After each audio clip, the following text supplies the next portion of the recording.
Verdade escondida em Provérbios, capítulo 22, que pode transformar sua história e sua casa ainda hoje.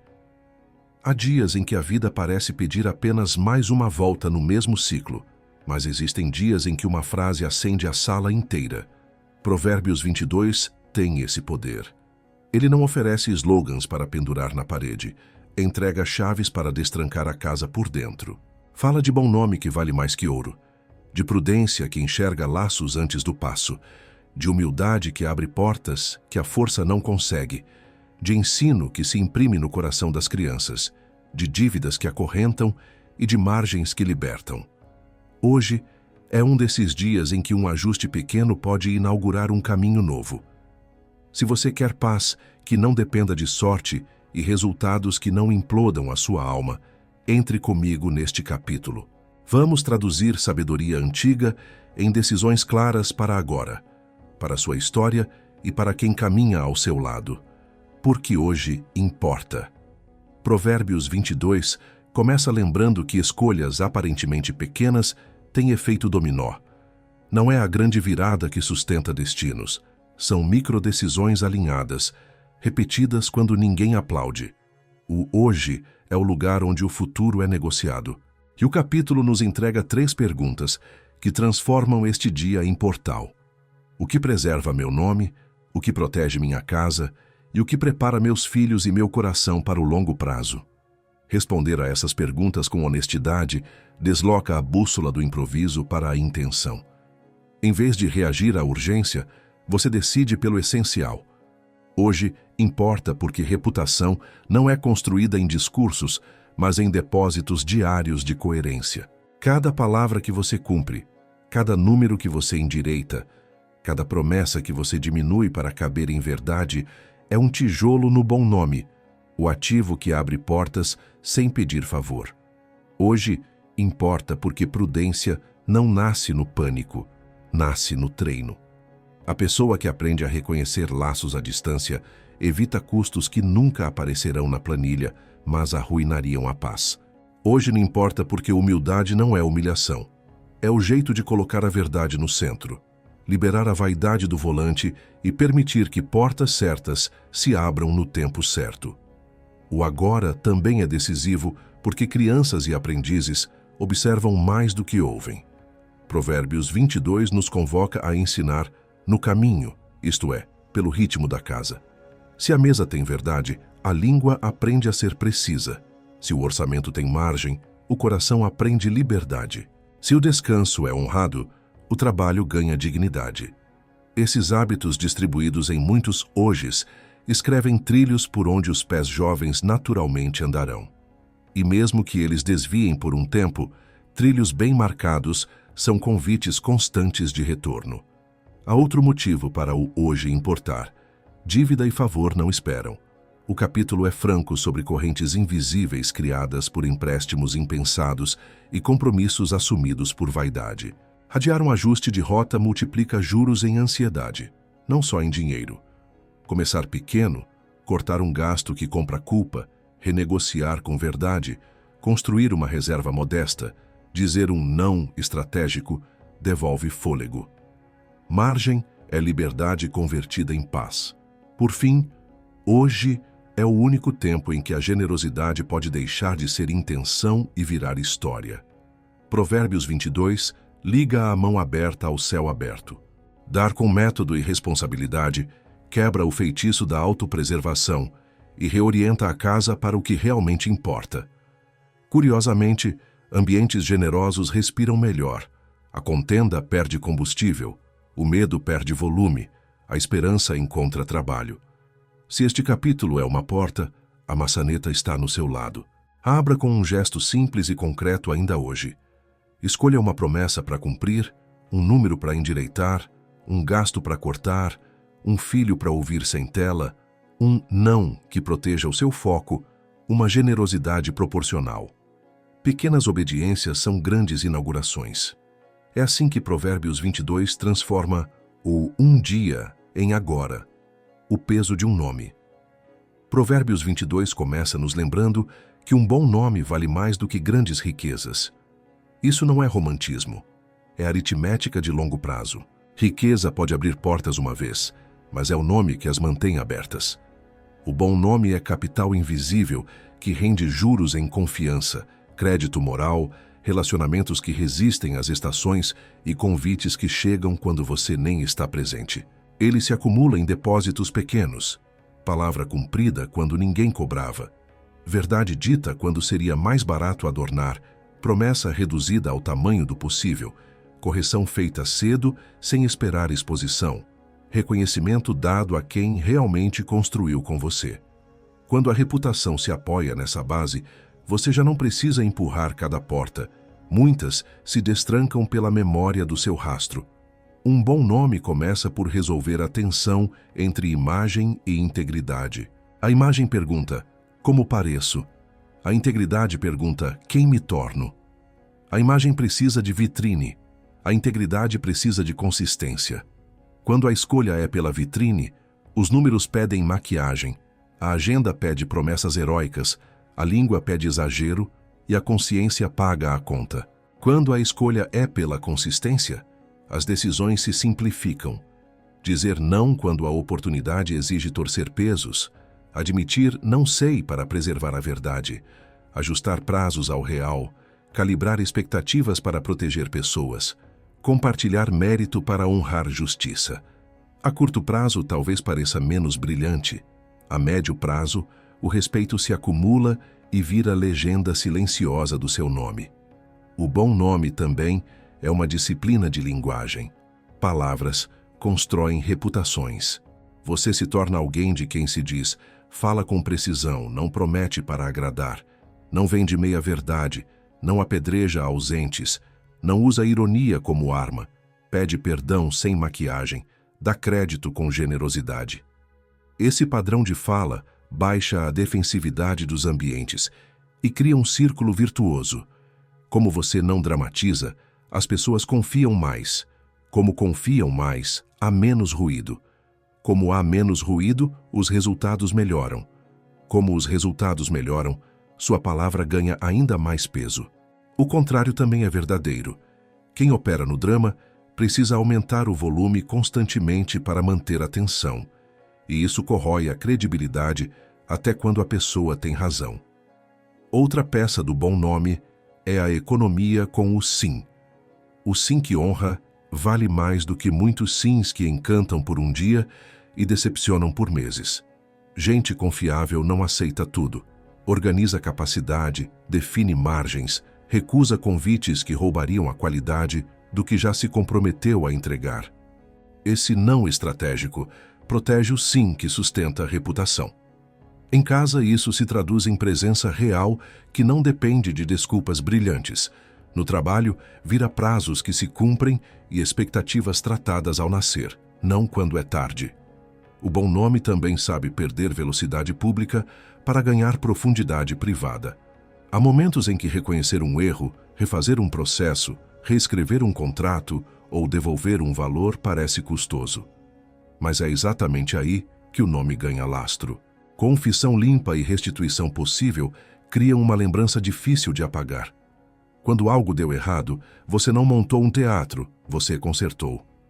Paradoxalmente, é assim que parceiros se aproximam, clientes permanecem, equipes se engajam, família relaxa. A memória de justiça feita cura o medo que a falha poderia espalhar. Há ainda a curadoria das companhias. Provérbios 22 alerta sobre andar com o iracundo e o imprudente, porque companhia contamina a reputação. Não se trata de elitismo, mas de direção. Quem caminha com gente que torce pesos e ridiculariza a verdade, verá o próprio nome pagar essa associação. O inverso também vale. Cercar-se de conselheiros íntegros, colegas que amam dados e não drama, amigos que perguntam o que você está ignorando, cria uma moldura que protege sua assinatura. O bom nome é pessoal, mas nunca é isolado. Ele se apoia em mesas certas. Na prática, como começar hoje a fortalecer o seu nome? 3 movimentos simples. Primeiro, escolha uma promessa pequena que está pendente e cumpra antes do fim do dia. O nome se alimenta de cumprimento, não de discurso. Segundo, endireite um número, um prazo ou uma frase que ficou torta e que você vem empurrando com a barriga. O nome se alicerça em reparos feitos cedo. Terceiro, reconheça publicamente uma contribuição alheia que passou batida. O nome cresce quando não precisa ser protagonista para ser verdadeiro.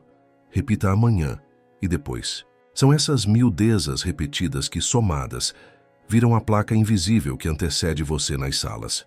Um bom nome não é blindagem contra críticas, mas é guarda-chuva em dias de tempestade. Quando ventos contrários vierem, e eles vêm, a memória do seu percurso falará por você. Isso não elimina a necessidade de responder, ajustar, explicar. Apenas torna crível a sua resposta. E quando portas se abrirem, você entrará com a serenidade de quem sabe que não se comprou ingresso com concessões por dentro. Sua história, a de quem caminha com você e a de quem virá depois, agradecerá por esse investimento silencioso. Porque, no fim, um bom nome é herança que o dinheiro não consegue deixar sozinho. É a assinatura que permanece quando as vitrines trocam de moda. Radar da prudência. Prudência não é medo com roupa de virtude, é visão antecipada. Em Provérbios 22, o prudente vê o mal e se esconde, enquanto o simples segue e sofre a pena. A cena é cinematográfica. Dois caminham pela mesma estrada sob a mesma luz.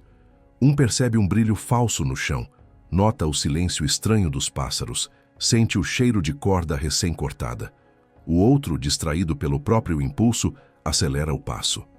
A diferença não está no destino que Deus reservou a cada um, mas na leitura do caminho. Prudência é essa alfabetização do real. Ver laços antes do passo, custos antes do contrato, climas antes da palavra, consequências antes da euforia. É um radar treinado, não dom mágico. Esse radar começa calibrando os motivos. Pergunte-se antes de qualquer escolha: estou em busca de verdade ou de alívio? O impulso ama atalhos que reduzem tensão imediata e aumentam a fatura futura. Quando a intenção é tratada, muita oportunidade perde o encanto. O radar também se educa com margens. Vida sem folga de tempo, dinheiro e emoção perde visão periférica. Com agenda espremida, você confunde urgência com importância. Com orçamento no limite, você chama dívida de solução. Com emoções no vermelho, você nomeia vingança de coragem. Margens devolvem profundidade de campo. Você enxerga melhor.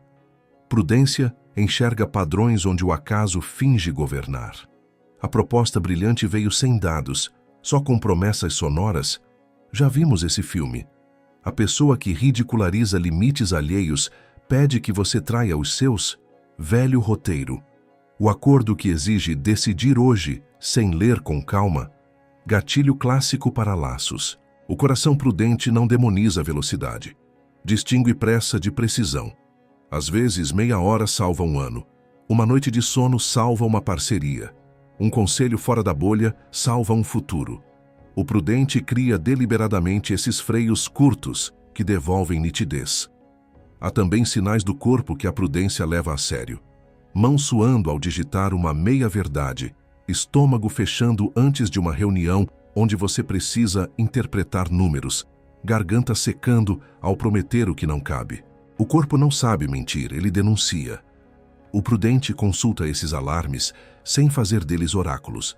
Cruza a sensação com fato, emoção com evidência, medo com propósito.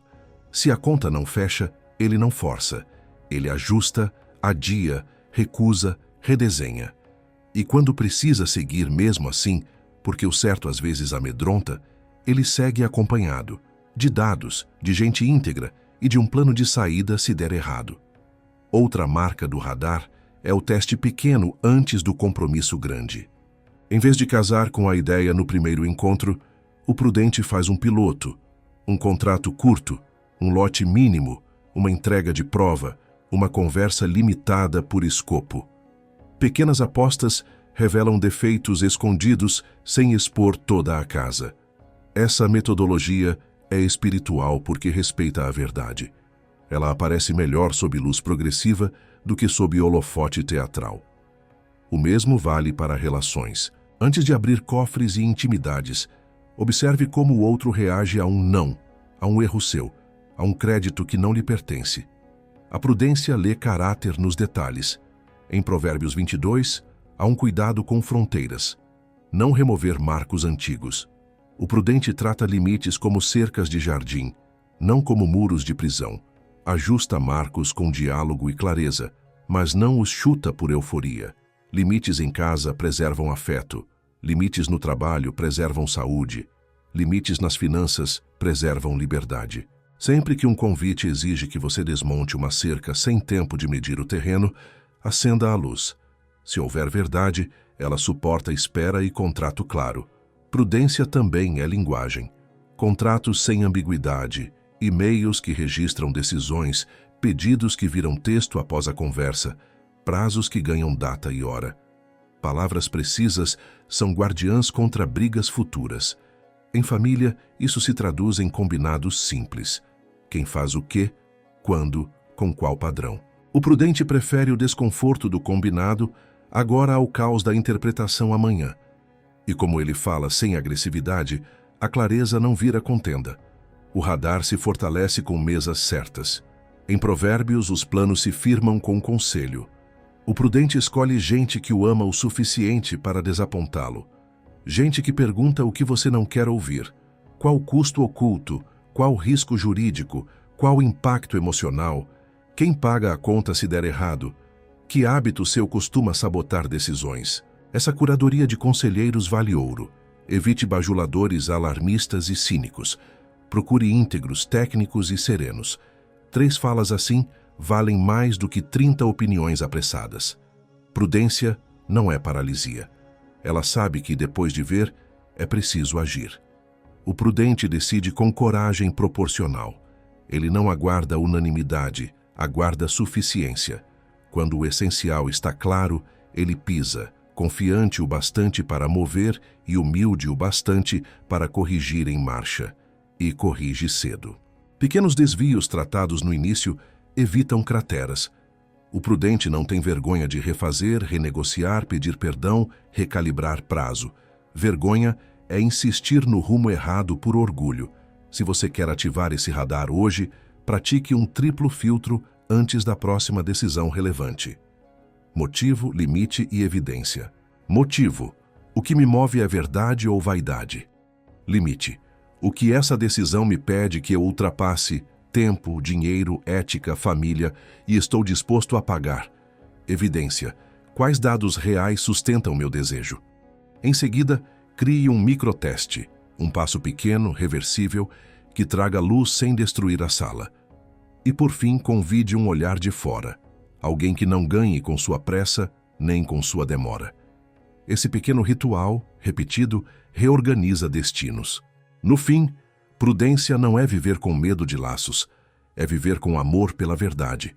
Laços perdem poder quando a luz acende. E luz, em Provérbios 22, é isso: nomear custos, honrar limites, escolher companhia certa, falar com precisão, proteger margens, preferir piloto a salto, ajustar cedo e, sobretudo, manter o coração humilde para aprender a cada curva. Assim, o caminho deixa de ser labirinto e volta a ser estrada. E estrada é para caminhar, com paz nos passos. Humildade que abre portas. Em Provérbios 22, humildade caminha de mãos dadas com o temor do Senhor, e desse encontro nascem riquezas, honra e vida. Não se trata de um truque místico, mas de uma engenharia do coração que reorganiza tudo o que fazemos. Humildade aqui não é encolhimento, nem timidez, nem apagamento. É lucidez sobre quem somos e sobre quem Deus é. É libertação da necessidade de provar valor em toda conversa. É coragem de aprender rápido e de corrigir cedo. Quando esse eixo se instala, portas que a força não arromba começam a destrancar naturalmente, porque a humildade remove os travamentos invisíveis. A vaidade que impede de pedir ajuda, o orgulho que impede de ouvir conselho, a defensividade que impede de admitir erro, a pressa que impede de ver o outro. A humildade abre portas primeiro por dentro. Ela devolve o governo à verdade. Em vez de construir narrativas para proteger a imagem, O humilde prefere o chão dos fatos. Isso simplifica o dia. Decisões perdem o ruído do "o que pensarão" e ganham o foco do "o que é certo". Essa troca dá um poder curioso, a liberdade de dizer "não sei", "não agora", "eu errei". Cada uma dessas frases, quando honesta, economiza meses de remendo. "Não sei" convoca quem sabe e evita desastres de autossuficiência. "Não agora" protege compromissos e pessoas. "Eu errei" reabre pontes que o orgulho tinha incendiado. Por isso, a humildade é produtiva. Ela corta desperdícios emocionais e operacionais. Humildade também multiplica a inteligência coletiva. Ambientes conquistam fôlego quando o líder, o pai, a mãe, o profissional de referência deixam de competir com os próprios pares e passam a somar com eles. Em Provérbios, os planos se firmam com conselho. O humilde monta essa mesa com gente que discorda dele com respeito, que traz dados em vez de palpite, que ama a verdade mais do que a popularidade. Ele pergunta o que está ignorando, dá permissão para ser confrontado, agradece a objeção correta, troca de rota sem drama quando a evidência pede. Essa postura cria cultura. A equipe ousa falar, os filhos ousam perguntar, os parceiros param de atuar e começam a construir de fato. A porta que se abre aqui é a da confiança, e confiança é um corredor longo que dá acesso a muitas outras salas. No trato com o tempo, a humildade desativa duas armadilhas, o messianismo e o desespero. Quem se acha indispensável usa a agenda para se autoafirmar, e por isso atropela processos. Quem se acha impotente terceiriza tudo à sorte, e por isso paralisa. A humildade aceita ser parte, não o todo. Planeja com diligência, cuida do que lhe cabe e entrega o que excede. O resultado é um ritmo mais estável, com menos picos de euforia e vales de exaustão. Essa estabilidade é convidada VIP nas portas certas. Pessoas e instituições preferem apostar em quem permanece inteiro quando o vento muda. Humildade ainda transforma a linguagem. O tom desce, a precisão sobe. O humilde não precisa vencer conversa para salvar a relação. Ele escolhe palavras que servem ao propósito, não ao ego. Pede com clareza, critica com descrição, elogia com precisão, promete com medida, agradece com nome e sobrenome. Esse vocabulário cria solo fértil para acordos duradouros. Portas se abrem porque a conversa com você não vira luta por território, vira construção de sentido. E quando a verdade exige firmeza, a humildade acrescenta mansidão, firme sem ferir, o que aumenta a chance de sua posição ser ouvida em vez de apenas temida. No campo das oportunidades, a humildade protege de atalhos que parecem promoção e são armadilha. O humilde pergunta o preço invisível. O que essa porta cobra da minha integridade, da minha casa, do meu corpo, do meu futuro? Se o custo for a verdade, ele recusa, ainda que a etiqueta diga imperdível. Essa recusa preserva algo que, em poucas temporadas, vale mais do que o brilho de ocasião, um nome limpo. E nomes limpos são chaves mestras. Eles entram em salas que não se abrem para o carismático volúvel, nem para o competente sem caráter. A humildade, por ser amiga da realidade, sabe começar pequeno e sustentar processos. Em Provérbios 22, educar no caminho é formar hábitos antes de slogans. O humilde aceita a pedagogia do pouco e sempre. Não precisa pirotecnia para sentir que está avançando. Ele sedimenta disciplinas, margens no orçamento, limites claros em casa, momentos de silêncio, revisões periódicas, conselhos regulares. Quando a estação da oportunidade chega, não encontra um improvisador empolgado, mas um trabalhador pronto. Essa prontidão faz a porta girar sem rangido. Há um traço ainda mais prático. A humildade devolve ao outro o que é do outro. Ela reconhece mérito, dá crédito, honra a história. Quem divide o louro se torna pessoa com quem os melhores querem andar. Isso abre portas de parceria que nenhuma autopromoção cria. O humilde também é mais generoso, e generosidade útil abre cadeados de relações tensas. Não como moeda de troca, e sim como linguagem de honra. Em famílias, essa honra desarma contendas. Em empresas, ela desacelera defensividade. Em comunidades, ela sutura divisões. E quando a humildade parece custar caro? Quando admitir culpa ameaça status, quando pedir ajuda fere vaidade, quando ceder num detalhe salva um essencial, é justamente aqui que ela prova seu poder de abrir portas. A confissão limpa remove barricadas, o pedido de ajuda convoca alianças, a concessão inteligente viabiliza acordos. O preço até existe, mas a taxa de retorno é alta. Paz, acesso, credibilidade. E no longo prazo, menos arrependimentos para administrar. Se você quer praticar humildade de modo concreto hoje, experimente um trio de movimentos. Primeiro, escolha um campo onde precise aprender e declare isso a alguém que possa ensiná-lo. Marque a conversa. Segundo, identifique um erro recente e faça um reparo sem teatro. Mensagem, ligação, ajuste.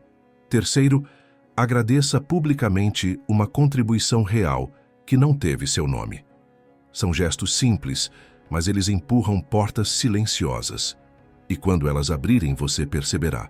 Não foi sorte. Foi o caminho da verdade pavimentado por um coração que não precisa ser maior do que é para cumprir o que foi chamado a fazer.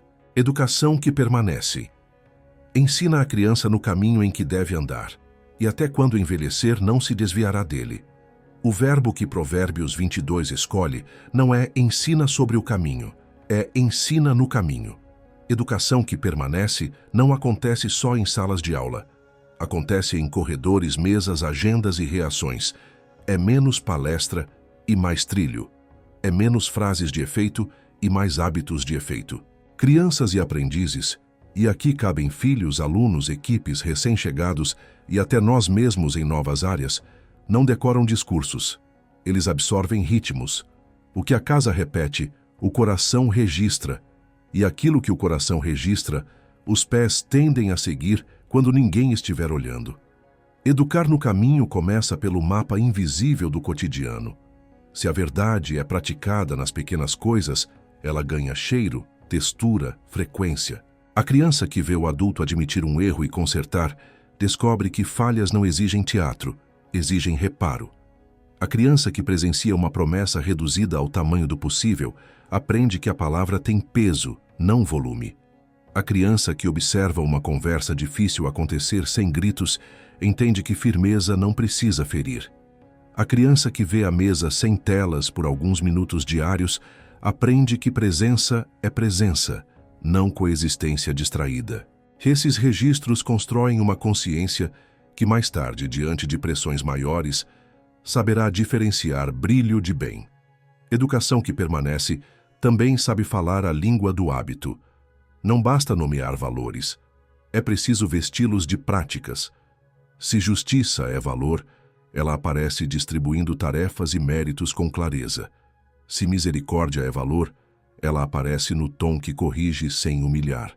Se diligência é valor, ela aparece na pontualidade, na organização, na revisão antes de enviar. Se generosidade é valor, ela aparece no orçamento, na agenda e no espaço para acolher quem precisa.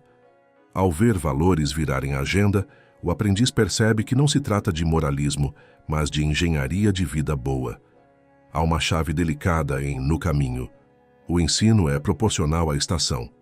Não se dá a uma criança o peso que cabe a um adulto, nem se entrega a um iniciante o que exige anos de treino. A sabedoria calibra expectativas. Ela apresenta responsabilidades progressivas, ajusta a régua à maturidade, celebra pequenos avanços e corrige cedo pequenos desvios. Esse cedo faz toda a diferença.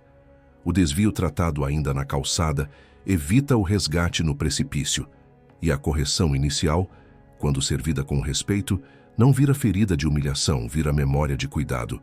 Educar que permanece pede coerência nos bastidores. Nada sabota tanto um valor quanto a duplicidade. Exigir verdade e maquiar números, pedir respeito e zombar do ausente, falar de prudência e viver em dívida crônica, defender limites e invadir horários. O coração jovem tem radar para a incoerência. Quando a mensagem e o método divergem, ele aprende a arte da desculpa. É assim mesmo. Todo mundo faz. Um dia eu dou um jeito. Coerência não exige perfeição, exige direção. Quando falhamos e falharemos, o reconhecimento honesto e o conserto possível salvam a autoridade do educador. A frase "eu errei" acompanha melhor do que o discurso "faça o que eu digo". A pedagogia de Provérbios 22 inclui o terreno e a cerca. Terreno é o espaço de experimentação. Permitir que o aprendente faça, tente, erre, pergunte, proponha, investigue. Sem terreno, a pessoa não cria musculatura para a autonomia. Vira obediente de manual. Cerca é o limite que protege. Horários, prioridades, convivência, consumo, dinheiro. Sem cerca, o terreno vira pântano. Com cerca, vira jardim. O segredo está em explicar o porquê das cercas, revisá-las quando fizer sentido e, sobretudo, cumpri-las com justiça, inclusive pelos adultos. Quando todos estão debaixo da mesma regra, a regra educa. Educação que permanece cultiva a imaginação moral. Contamos histórias verdadeiras de dentro e de fora, onde justiça compensa, ainda que demore, e esperteza cobra, ainda que renda manchete. Partilhamos biografias que conciliam competência e caráter, exemplos de restituição que curou, casos de generosidade que abriu portas, episódios de prudência que evitou rios de dor. Histórias moldam desejos. Quando o imaginário é povoado por gente inteira, o coração passa a desejar inteireza, não apenas sucesso. Outro componente é a prática da mesa. Mesas consertam muito do que a modernidade quebrou. Um tempo diário, ou ao menos regular, onde todos se sentam, oram com nomes, conversam sem pressa, agradecem com precisão, revisam o dia sem chicote e planejam o amanhã com realismo. Na mesa, o adulto modela a escuta ativa. Todos aprendem a turnar a palavra. A divergência encontra tom. A gratidão vira língua. A notícia vira oração. Essa liturgia doméstica instala andaimes internos que resistem a tempestades externas. Educar que permanece inclui finanças como alfabetização de liberdade. Abrimos planilhas simples, mostramos entradas, saídas, reservas, generosidade, prioridades. Explicamos por que certos sim precisam esperar, por que certos não salvam amanhã, por que dívida aprisiona, por que margem respira. Quando o aprendiz vê dinheiro conversando com valores, ele para de tratar consumo como solução para todo incômodo. Aprende a saborear o suficiente e a planejar o desejável sem vender a alma. Há ainda a curadoria de companhias. Ensinar no caminho é também ensinar com quem caminhar. Mostramos como o temperamento iracundo contamina ambientes, como o zombador envenena conversas, como o generoso abre portas, como o diligente atrai confiança. Apresentamos a mesa certa como um dos maiores presentes que alguém pode se dar. E, quando necessário, ensinamos a despedir-se com respeito de influências que puxam para baixo, sem ódio, mas com firmeza. Por fim, educação que permanece não é um produto com prazo de validade. É um processo com prazo de vida. Haverá desvios, perguntas, fases de distância e retorno. O trilho plantado, no entanto, continua lá. Visível, acessível, lembrado pelo corpo. A paz que se sentia quando a verdade governava, o sossego da casa com margens, a honra dos pedidos de perdão, a alegria de servir, a dignidade do trabalho bem feito. É esse saber por dentro que chama de volta quando as luzes de fora apagam. Se você quer começar a construir esse caminho hoje, escolha uma prática simples para instalar nos próximos 7 dias. Uma mesa sem telas, uma leitura breve e sincera de um provérbio com 2 perguntas, um combinado claro sobre horários, um cofre de generosidade em família, um obrigado por, dito com nome e motivo, um pedido de perdão por algo específico, uma pequena tarefa entregue junto com quem aprende. Não espere perfeição, espere repetição. É a repetição do certo que ensina o coração. É assim que Provérbios 22 atravessa gerações, transformando casas em escolas de vida que não se apagam. linhas de crédito, correntes invisíveis. Provérbios 22 é direto. O rico domina sobre os pobres, e o que toma emprestado é servo do que empresta. A imagem é desconfortável, porque desmascara um cativeiro moderno vestido de conveniência. Cartões, limites pré-aprovados, parcelamentos fáceis, sem juros com letras pequenas, tudo parece ampliar liberdade, mas quando o desejo sobe ao volante, o crédito vira corrente. Não é uma condenação à ferramenta, é um alerta sobre o uso. Dívida não é apenas um número, é um peso sobre decisões, um ruído constante no sono, um filtro que distorce prioridades. Aos poucos, a agenda passa a obedecer boletos, a conversa gira em torno de dias de vencimento, a família negocia afeto com cansaço e o futuro encurta porque a margem desapareceu. O laço se fecha em 2 movimentos. Primeiro, no encanto do agora. Eu mereço justifica o que a planilha não suporta. Depois eu organizo empurra custos para um amanhã que sempre chega mais caro. Todo mundo faz anestesia à consciência. Segundo, na vergonha silenciosa. Quando o saldo aperta, a pessoa esconde, posterga, se irrita, evita abrir a fatura, recorre a mais crédito para tapar o buraco do crédito anterior. A casa aprende a andar nas pontas dos pés, a mesa vira tribunal e a paz, refém de um depósito que nunca é suficiente. A servidão não é só financeira, é emocional e espiritual. Ela sequestra a leveza de dizer sim ao que realmente importa e não ao que rouba o amanhã. A sabedoria de Provérbios 22 não oferece mágica, oferece caminho. O primeiro passo é nomear sem poesia. Abrir todas as faturas, listar todas as dívidas, anotar taxas, prazos, garantias, credores, datas. Sem isso, a ansiedade inventa monstros e a negação pinta arco-íris. A verdade devolve proporção.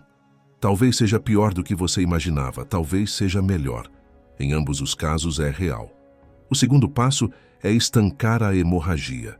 Congelar cartões, cancelar assinaturas que compram culpa, pausar compras por impulso, impondo um período de resfriamento entre o desejo e a decisão. O terceiro passo é reconstruir margens. Orçamento simples, visível a todos os envolvidos, com categorias essenciais protegidas, uma pequena reserva emergencial para impedir que cada imprevisto gere novo endividamento.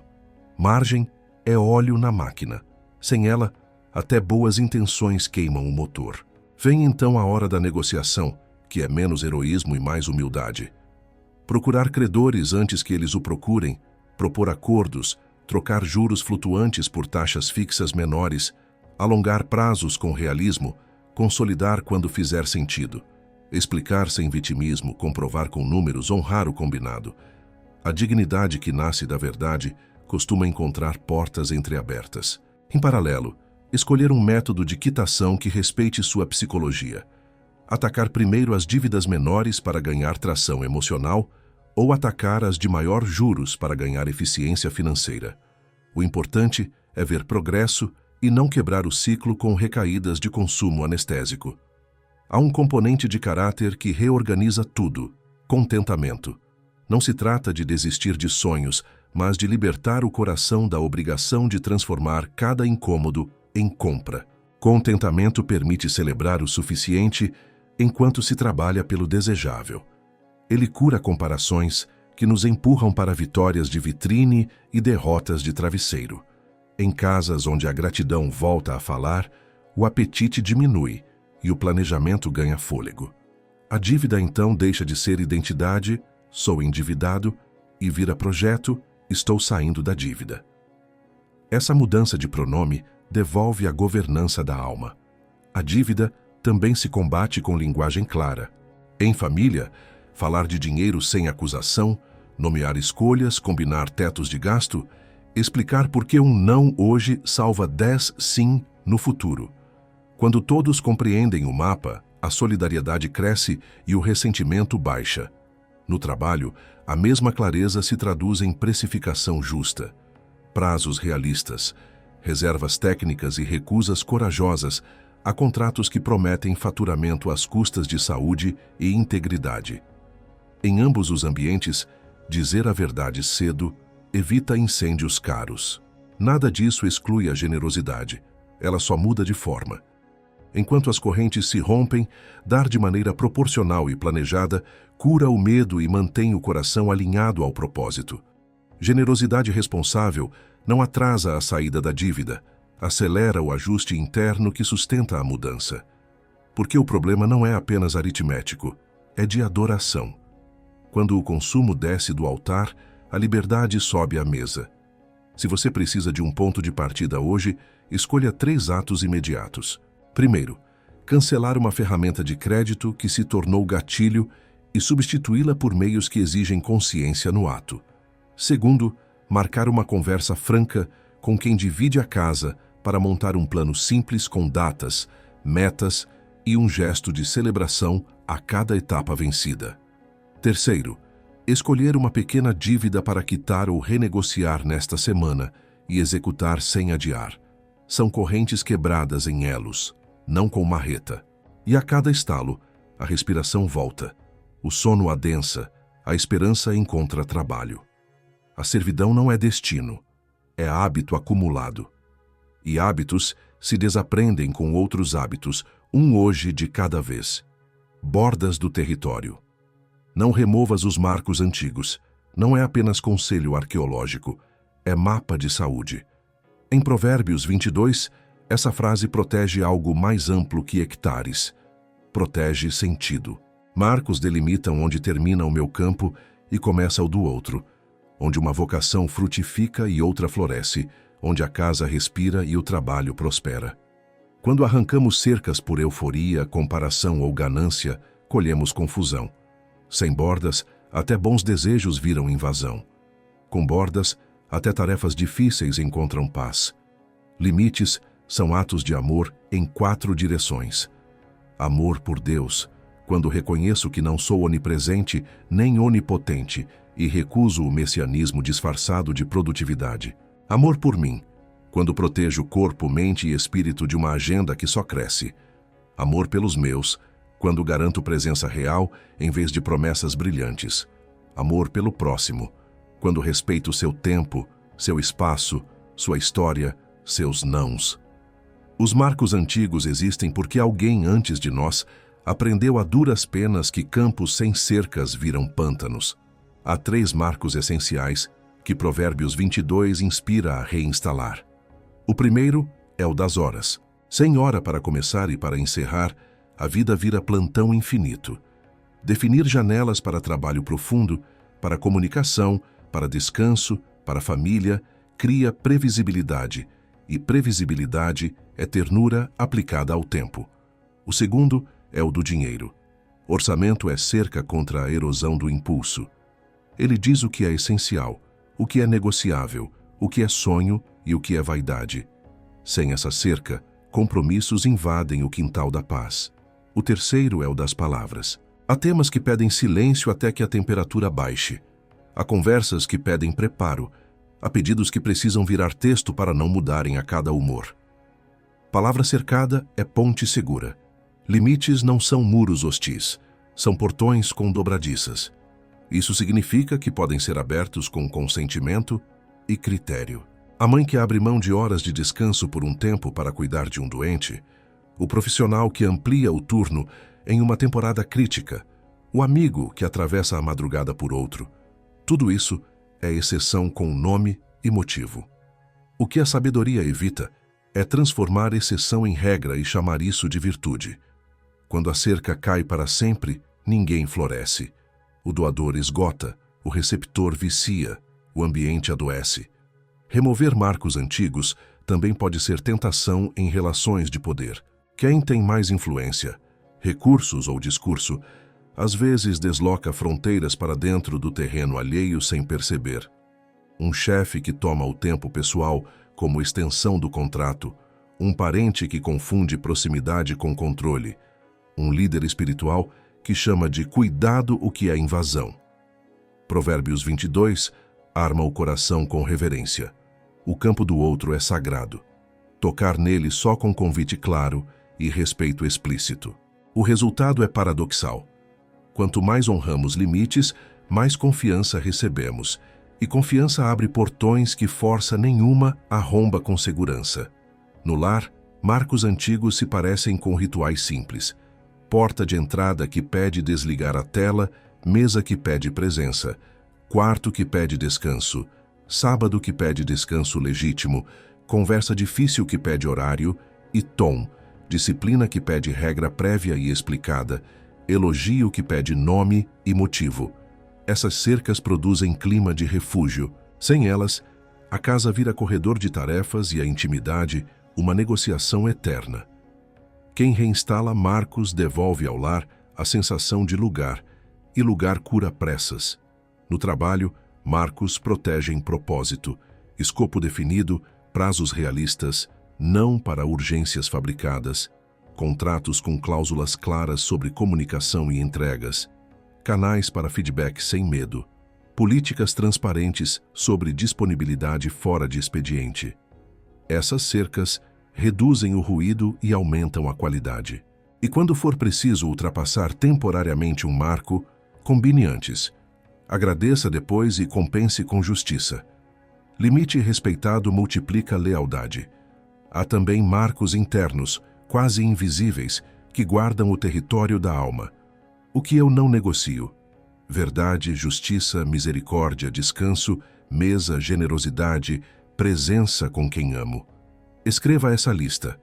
Quando uma proposta, um convite ou uma crise exigir empurrar esses pilares, você já saberá o que dizer, com gentileza, mas com firmeza. Se ceder, ceda no acessório, nunca no essencial. Foi para isso que os marcos antigos foram fincados, para lembrar, nos dias de vento, o que não se move. E quando os marcos já foram removidos, quando a terra está confusa, os vizinhos ressentidos, a alma cansada, a restauração começa com um mapeamento honesto, onde invadi, onde permiti invasão, onde não havia cerca nenhuma. Depois, conversa. Peça perdão quando expandiu seu campo além do justo. Negocie novas bordas. Aceite dizer e ouvir não. Em seguida, pratique micro-hábitos que constroem cerca. Horários não negociáveis para as refeições fundamentais, blocos de foco e blocos de presença, orçamentos semanais à vista, respostas que esperam o sangue sair do teclado, um dia sem compras por impulso, um não deliberado a um convite que sequestraria o que você definiu como essencial. Em poucas semanas, a paisagem muda, o terreno drena a água acumulada, a grama volta, a paz reaparece. Limites bem colocados não empobrecem, enriquecem. Transformam energia dispersa em obra, boa vontade em resultado, amor em cuidado concreto. Eles impedem que o sim se banalize e que o não vire agressão. Eles protegem o bom nome e ensinam filhos, equipes e amigos a honrarem territórios. E, sobretudo, eles nos lembram que, no reino da sabedoria, liberdade não é campo aberto sem cerca. Liberdade é jardim com portões. É assim que Provérbios 22 nos convida a viver, com bordas que guardam o que carregamos de mais precioso, para que possamos dar sem nos perder e receber sem invadir. Palavra que compra paz. Em Provérbios 22, a sabedoria devolve peso às palavras. Não são enfeites do pensamento, são ferramentas de construção civil. Com elas levantamos pontes ou muros, desatamos nós ou apertamos laços, aquecemos salas ou incendiamos casas. A paz não é um acaso emocional. Muitas vezes é produto de linguagem bem usada no tempo certo. Graça se derrama nos lábios do rei e o homem de lábios puros é guardado. É a mesma lógica. Palavras bem pesadas sustentam governos, famílias, contratos e consciências. Palavra que compra a paz começa antes de ser dita. Ela nasce do exame dos motivos. Quero falar para aliviar meu peito ou para aliviar a situação? Busco vencer a conversa ou resolver a questão? Almejo provar que estou certo ou proteger a verdade e a relação? Quando o motivo muda, o tom muda. E quando o tom muda, o ouvido do outro abre. A maioria dos conflitos não precisa de genialidade, precisa de desinflamação. O que desinflama é esse reposicionamento. Saímos do palco e voltamos à oficina. A paz também é comprada com precisão. O problema de muitas brigas não é o desacordo, é a vaguidão. Dizer você nunca e você sempre transforma uma falha em identidade e acende mecanismos de defesa. Dizer, na terça, às 8, isso aconteceu, e eu me senti assim, e o impacto foi este, traz o conflito para o chão onde dá para trabalhar. Em Provérbios, balanças honestas importam. Na fala, a balança honesta pesa fatos, não rótulos. A precisão reduz a humilhação e aumenta a chance de mudança. A pessoa não precisa se defender de uma caricatura. Pode olhar para um evento e ajustar rota. Outra tecnologia da paz é o tempo. Quase toda explosão nasce da pressa. A palavra mansa, que o livro celebra, não é moleza. É coragem de esperar a temperatura baixar para dizer a mesma verdade com eficácia maior. Um e-mail dormido salva carreiras. Uma réplica guardada vira reconciliação. Uma conversa adiada para depois do almoço, quando a glicose sobe e o sangue desce, evita uma tarde inteira de retrabalho emocional. Quem aprendeu a administrar timing não foge do conflito. Prepara o terreno para que ele produza fruto e não cinza. A linguagem que compra paz também sabe combinar firmeza e gentileza. Em Provérbios 22, a educação no caminho ensina limites sem espinhos. Firmeza é clareza de borda. Gentileza é temperatura de contato. Quando digo não sem humilhar, basta sem gritar, chega sem rótulo, o outro recebe informação sem precisar salvar a própria dignidade à custa da verdade. É por isso que ambientes que cultivam esse sotaque florescem.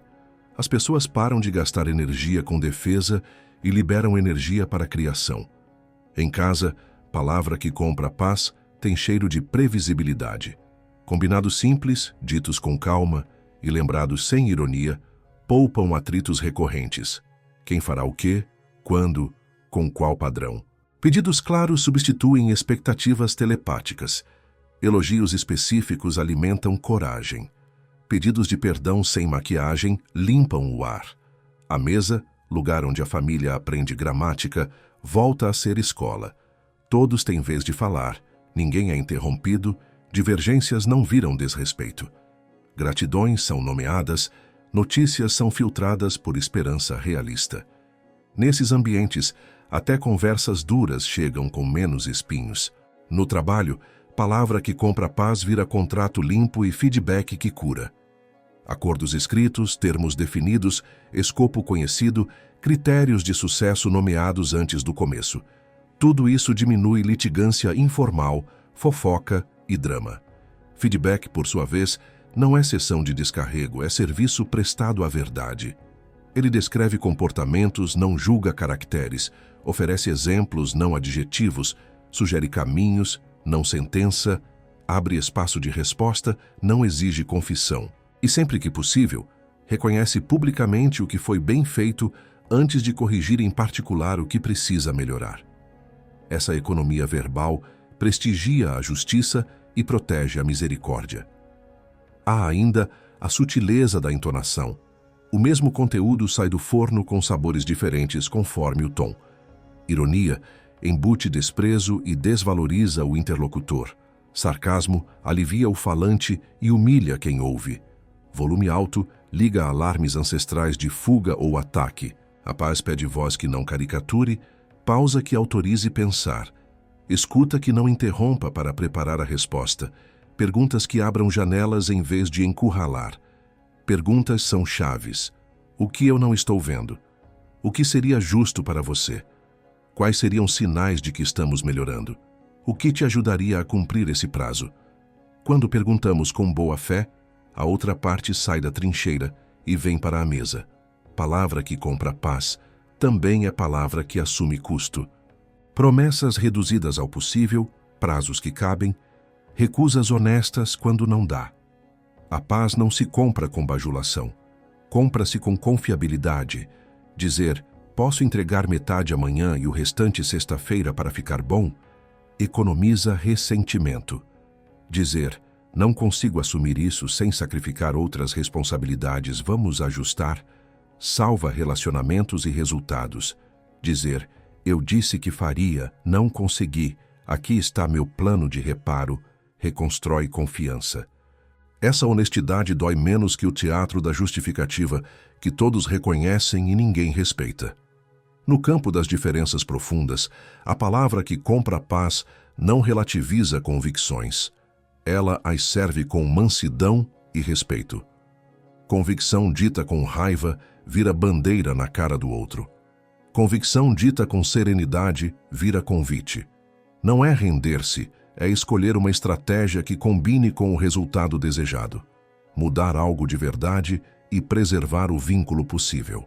Há pessoas e situações em que o vínculo não será possível.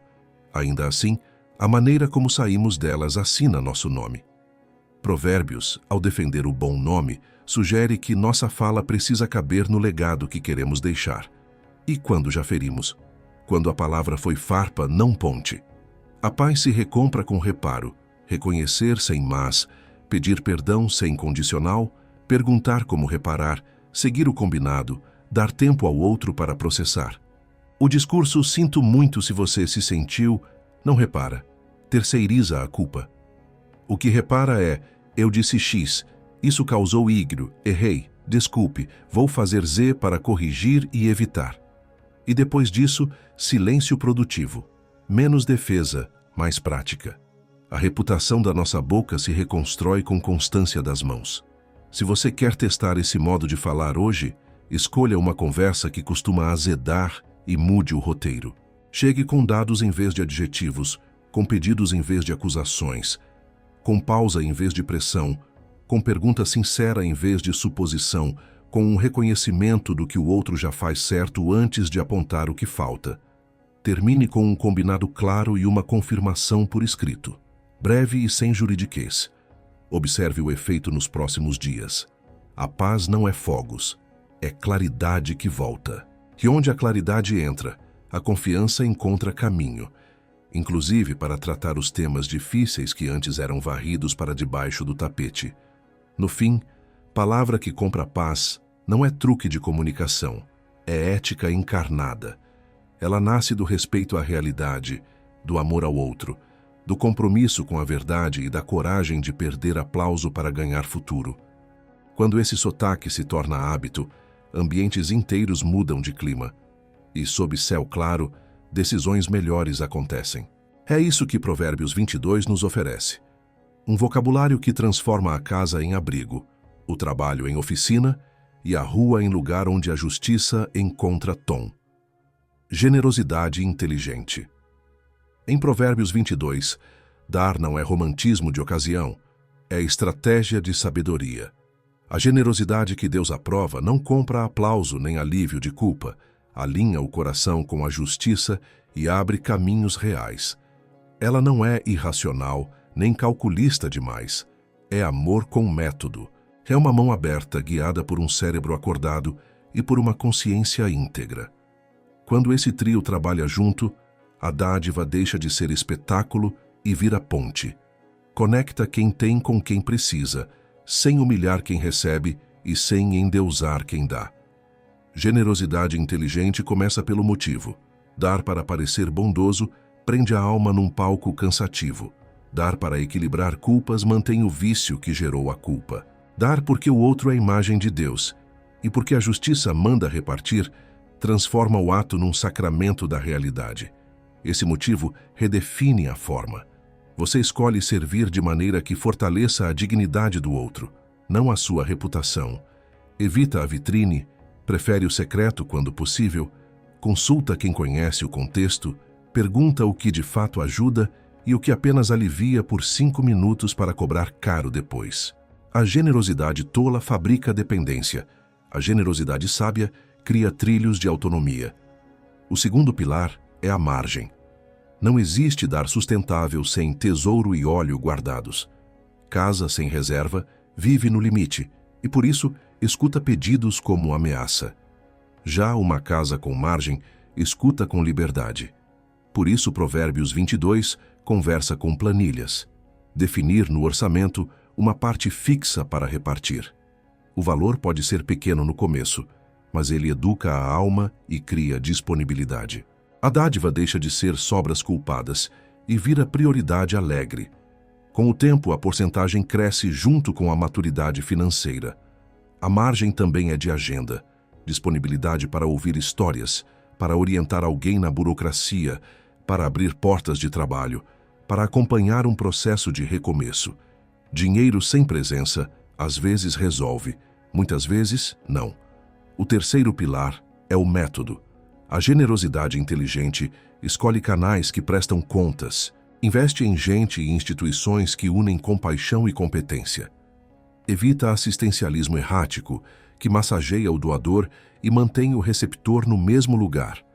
Prefere programas que tratam causas e efeitos, comida para hoje e formação para amanhã, ajuda emergencial e redes de apoio, acolhimento quente e contratos claros. Quando a dádiva vai para uma pessoa específica, o método é conversa franca. O que está acontecendo? Qual o plano? Qual a contrapartida saudável? Quais limites? Honrar a dignidade do outro inclui pedir responsabilidade. É assim que a ajuda não vira grilhão. Generosidade sábia também observa o território. Há dores à nossa porta que um clique não enxerga. O idoso do prédio que precisa de compras semanais, a mãe solo da rua que precisa de carona e agenda para entrevistas. O jovem talentoso que precisa de mentoria e primeira oportunidade, o imigrante que precisa traduzir documentos, o colega que precisa de defesa numa sala injusta. Repartir aqui é verbo com muitos complementos: tempo, recurso, influência, palavra, competência, amizade. O coração generoso aprende outras moedas além do dinheiro e por isso multiplica o alcance do bem. Há ainda a generosidade que desarma conflitos. Irmã do presente que desarma, de Provérbios 21. Às vezes um gesto concreto precede a conversa dura.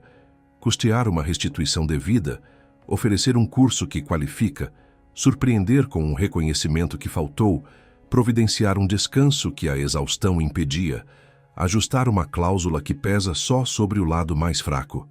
Não é suborno, é justiça que chega de mãos dadas com misericórdia. O efeito, muitas vezes, é devolver humanidade à mesa. As defesas baixam, a escuta melhora, a reconciliação vira possível. Generosidade inteligente também sabe dizer não. O amor verdadeiro tem bordas.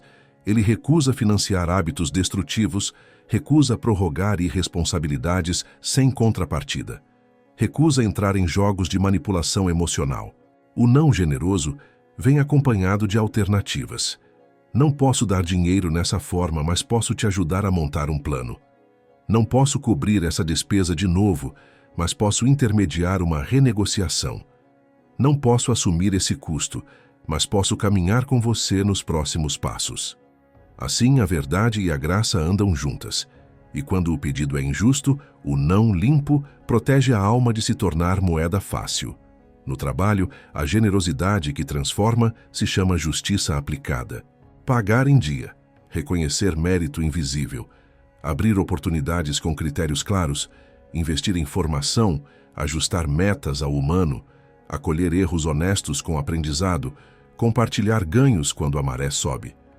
Tudo isso é dar de modo estrutural. Equipes generosas em reconhecimento e responsabilidade produzem mais e queimam menos gente. Clientes tratados com dignidade viram parceiros. Fornecedores pagos com previsibilidade viram aliados. A cadeia inteira respira melhor. E a reputação vira corredor aberto para novos projetos. No lar, a generosidade tem o rosto do cotidiano. Ceder o último argumento para salvar a noite, cobrir uma tarefa sem anotar em caderneta, preparar o descanso do outro como quem prepara a mesa, organizar as finanças de modo que caibam as necessidades reais de todos, ensinar crianças a dar de seu próprio cofrinho e tempo. Essa pedagogia cura o coração da posse e planta no imaginário dos filhos a alegria de repartir. Casas que praticam isso experimentam uma economia diferente. Quanto mais se reparte com sabedoria, mais sentido entra. E sentido é riqueza que não sofre inflação. Talvez você pense que generosidade é luxo de quem já chegou lá. Provérbios 22 responde com realismo. É caminho de quem quer, um dia, chegar lá inteiro. A mão que reparte com método se protege do narcisismo que empobrece por dentro e treina os músculos que sustentam prosperidade sem culpas. Começa pequeno, mas começa. Hoje escolha um gesto preciso. Apoiar mensalmente uma instituição séria. Adotar um estudante com bolsa. Abrir uma vaga de estágio para quem não teria acesso. Comprar de quem está começando. Montar uma cesta básica para uma família específica. Oferecer uma noite livre a alguém cuidando de um dependente. Levar um candidato silencioso para a entrevista que ele teme. Traduzir um currículo. Bancar um curso técnico. Ser ponte para um emprego. Depois coloque isso no orçamento e na agenda, para que não dependa de como você acordou. Se já houve abusos no passado, se você deu e foi usado, se você pediu e se envergonha, não permita que a dor vire doutrina. Cure com método. Reaprenda a dar com limites, reaprenda a pedir com dignidade, reaprenda a construir com transparência. A ferida não precisa virar cinismo, pode virar sabedoria. E a sabedoria neste tema soa assim: mãos abertas, olhos atentos, planilha honesta, coração guardado, passos constantes. É desse jeito que a generosidade deixa de ser um lampejo e se torna um estilo de vida que discretamente muda ruas, casas e futuros. No fim, generosidade inteligente é a economia do reino traduzida em português do cotidiano. Quem aprende a repartir com responsabilidade descobre que não empobrece. Enriquece de um tipo de riqueza que não evapora, confiança de Deus e dos homens, paz em casa, alianças sólidas, portas que se abrem quando for tempo. E tempo, quando a mão é aberta e o coração é reto, costuma chegar com um tipo de alegria que dinheiro nenhum compra. A alegria de ver gente florescer porque você decidiu ser rio, não represa. Trabalho de excelência, assentos diante de reis. Provérbios 22 faz uma pergunta que abre portas. Viste um homem perito na sua obra?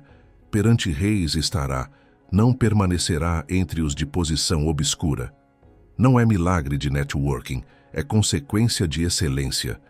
Reis, leia-se, mesas estratégicas, clientes decisivos, oportunidades raras. Procuram gente que entrega com qualidade sob pressão, com caráter sob holofotes e com constância quando ninguém está vendo. Excelência, aqui não é perfeccionismo doentio, é amor pela verdade aplicado ao ofício. É fazer caber justiça, diligência e misericórdia dentro do prazo e do padrão. É a espiritualidade do tornilho apertado, da última revisão, da palavra precisa, do relatório honesto, do código limpo, da aula preparada, da consulta humana, do tratamento digno, do contrato claro, da entrega confiável. Excelência começa na fonte, motivos. Trabalhar para provar valor cria ansiedade coreografada. Trabalhar para servir com verdade cria paz produtiva. Quando o motor é serviço, você escolhe o que melhora o resultado do outro, não o seu aplauso. Isso muda preferências. Menos glamour, mais processo, menos performance, mais precisão, menos eu, mais nós. O curioso é que, quanto mais você se entrega à realidade do problema, mais sua assinatura aparece. Não por ruído, mas por utilidade. E utilidade tem eco. Alguém cita seu nome numa sala em que você não está. Alguém recomenda seu trabalho porque não precisou consertá-lo depois. Alguém convida você porque lembra da serenidade com que você atravessou o imprevisto sem torcer números nem culpar pessoas. Excelência é técnica com ética. Técnica sem ética vira arma na mão errada. Ética sem técnica vira boa intenção que cansa. Por isso, perito estuda e pratica. Não confia só no talento, desenha rotina.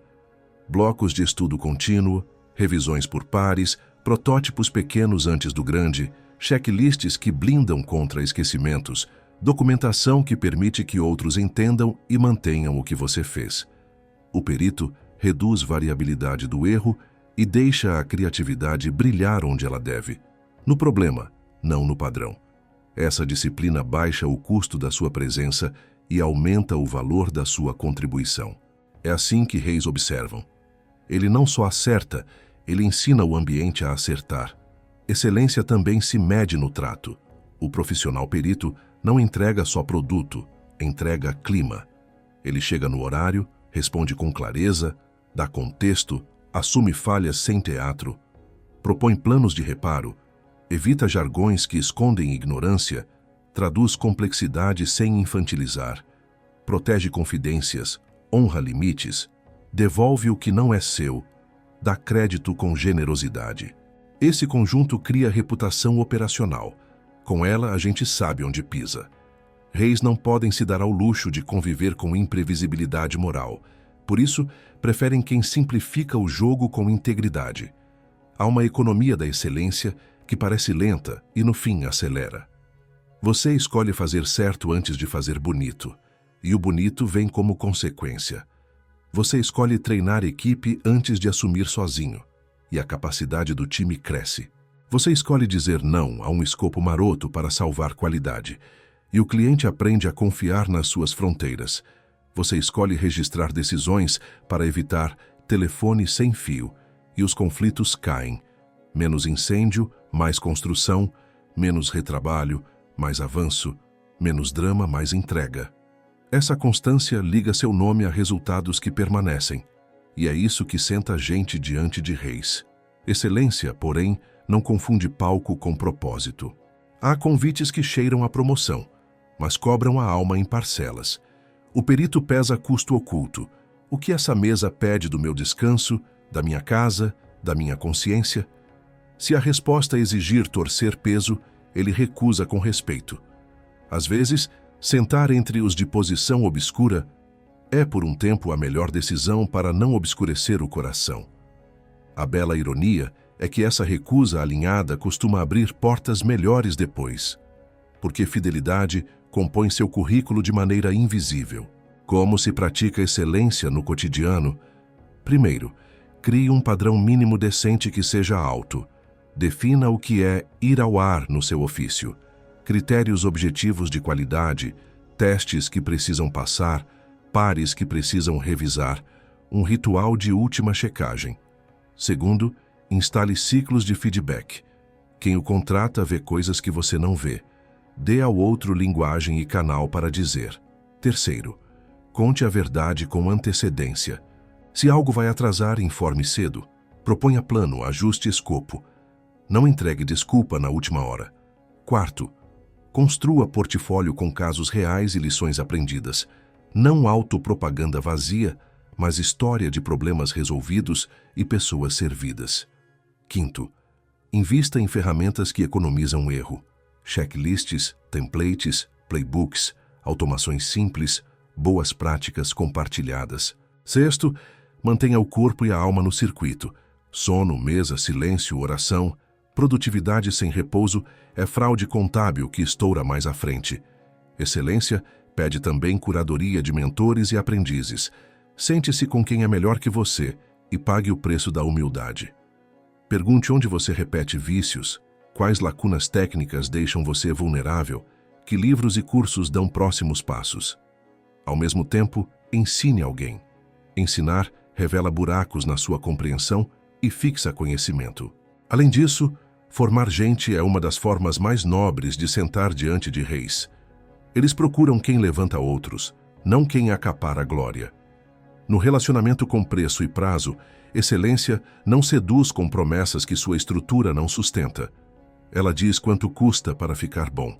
Se o cliente quiser barato, você oferece escopo menor com a mesma qualidade, não o mesmo escopo com qualidade menor. Essa honestidade seleciona parceiros. Reis valorizam quem protege padrão mesmo quando há pressão. E quando houver negociação dura, lembre, ceder no acessório para salvar o essencial é estratégia. Ceder no essencial para fechar contrato é retrocesso. E quando falhamos, por que falharemos? O perito trata o erro como matéria-prima de melhoria. Post-mortem sem caça às bruxas, relatório com fatos e próximos passos, ajuste de processo, pedido de perdão para quem foi impactado, restituição possível. Você transforma tropeço em patamar. Reis não buscam infalíveis, buscam confiáveis que aprendem rápido. Se você quer um passo concreto hoje rumo a assentos diante de reis, escolha 3 ações. Uma técnica: estudar 1 hora sobre o ponto mais fraco do seu ofício e aplicar amanhã. Uma relacional: mandar um feedback de gratidão específico para quem facilitou sua última entrega. Uma de processo: criar um checklist final para seu tipo de trabalho e usá-lo já na próxima saída. Repita por 4 semanas. Ao fim, perceba o efeito. Menos ruído, mais confiança, mais espaço mental para a criatividade. É assim que a excelência deixa de ser slogan e vira endereço. E endereços assim têm tráfego de reis. Companhias que reescrevem roteiros. Provérbios 22. Alerta com a simplicidade de quem conhece a alma humana. Andar com o iracundo ensina seus caminhos. Fazer amizade com o homem colérico é aprender por imitação a construir incêndios. Um pouco adiante, o capítulo aconselha a ser criterioso nas associações, a guardar marcos e a observar quem se apresenta com dádivas e promessas fáceis. O texto não nos isola, ele nos alfabetiza em convivência. Porque nenhum destino é solo puro. Ele sempre é um mosaico das vozes com que você janta, dos exemplos que você admira, das concessões que você normaliza, dos conselhos que você realmente obedece. Gente é contágio. Bons hábitos são epidêmicos, vícios também. É por isso que a curadoria de companhias não é vaidade social. É estratégia espiritual e prática para proteger nome, casa e futuro. O iracundo que Provérbios manda evitar nem sempre grita. Às vezes, ele escreve com ironia, vibra com a humilhação alheia, opera no sarcasmo que se veste de inteligência. Trata limites como afronta, transforma desacordo em guerra santa. A proximidade constante com essa energia reeduca a sua régua sem que você perceba. Você começa a confundir coragem com agressividade, franqueza com crueldade, firmeza com humilhação. Aos poucos, o seu tom sobe, a paciência encurta, a mansidão murcha. Quando finalmente se percebe cansado, com relações frágeis e clima de trincheira, o hábito já está instalado. Por isso o conselho é preventivo. Evite, limite, mantenha distância pedagógica. Não porque você é melhor, mas porque você é moldável. A companhia tóxica também pode vir disfarçada de competência. Gente brilhante e cínica que sempre conhece um atalho para dobrar a realidade a favor de si. Fascinante por algum tempo, colonizadora no fim. Trabalhar ao lado desse tipo ensina atalhos caros. Fecha agora, depois a gente arruma. Ninguém precisa saber dessa parte. É só uma narrativa melhor. Quando a conta chega, ela chega no seu nome também. A sabedoria de Provérbios, tão comprometida com balanças honestas, convida a preferir parceria que anda mais devagar, mas não pede que você negocie a consciência em cada curva. No longo prazo, compensa. E o longo prazo chega mais rápido do que a excitação do curto prazo prometeu. Curadoria de companhias não é só filtro de não. É, sobretudo, um sim a mesas que elevam. Mesas onde o dado vence o drama, onde o elogio é preciso, onde o feedback cura, onde a divergência não vira desrespeito, onde orações têm nomes e decisões têm método. Quando você se senta com quem pesa motivos, com quem fala a verdade sem teatro, com quem devolve crédito, com quem honra marcos, sua alma aprende outra coreografia. O tom desce, a atenção sobe, a pressa perde glamour, a prudência vira virtude desejada. Em pouco tempo, você percebe que está tomando decisões com menos ruído e que pessoas boas começaram a gravitar para perto. Gente inteira atrai gente inteira. Há ainda as companhias que nos esperam em casa. Cônjuges, filhos, pais, amigos próximos. Todo ambiente familiar tem uma cultura dominante, explícita ou oculta. Se a casa cultiva zombaria, as pessoas se protegem no silêncio. Se cultiva a honra, as pessoas florescem no risco de abrir o coração. Se cultiva consumo como linguagem de afeto, a dívida espreita. Se cultiva a mesa, a conversa educa. Escolher companhia, aqui, é escolher qual espírito governará os encontros diários. Você pode, pela graça do hábito, inaugurar um clima novo, fazer do elogio específico uma prática, do pedido de perdão um atalho, do descanso um valor, da generosidade um orçamento, da oração uma lista com rostos. A casa, em meses, muda de sotaque. E com o sotaque, muda o destino. As parcerias profissionais exigem um exame similar. Quem senta ao seu lado em projetos longos precisa combinar com o tipo de nome que você quer construir. Procure quem prepara cavalo e entrega verdade. Procure quem topa metas desafiadoras sem sacrificar gente. Procure quem assina correção quando erra. Procure quem consegue dizer não ao cliente para proteger a qualidade. Fuja de quem ama fogo. Fuja de quem chama respeito de frescura. Fuja de quem não sabe perder uma pequena vaidade para salvar um grande essencial. É melhor fechar menos contratos do que colecionar vitórias de curto prazo que corroem reputação. Companhias reescrevem roteiros também pelo que nos fazem evitar. Um amigo manso evita que você mande aquele texto que destruiria uma relação. Uma mentora prudente evita que você assine uma proposta que sequestraria sua casa. Um colega íntegro evita que você caia na armadilha da autopromoção que desorganiza a equipe. Em cada evitei, há anos de vida preservados. Faça uma lista mental de quem, nos últimos tempos, o freou para o seu bem. Agradeça. Reforce a ponte. A sabedoria recomenda cultivar essas pessoas como quem cuida de uma reserva de água no quintal. Mas e quando não podemos escolher completamente as companhias? Chefes, parentes, clientes, vizinhos. A sabedoria oferece duas respostas: limites e contrapesos. Limites protegem sua presença. Dizer hoje não, assim não, nesse tom não, com esse prazo não, sem perder a gentileza. Contrapesos protegem sua alma. Reservar tempo com gente que limpa o ar, ler o que desinfla cinismo, orar até que a voz interna volte a ter paz, procurar conselhos que desfazem encantamentos tóxicos. Mesmo preso a certas mesas, você pode escolher quais mesas o nutrem, e um coração nutrido resiste melhor ao contágio. Há um ponto final e delicado. Às vezes é preciso despedir-se.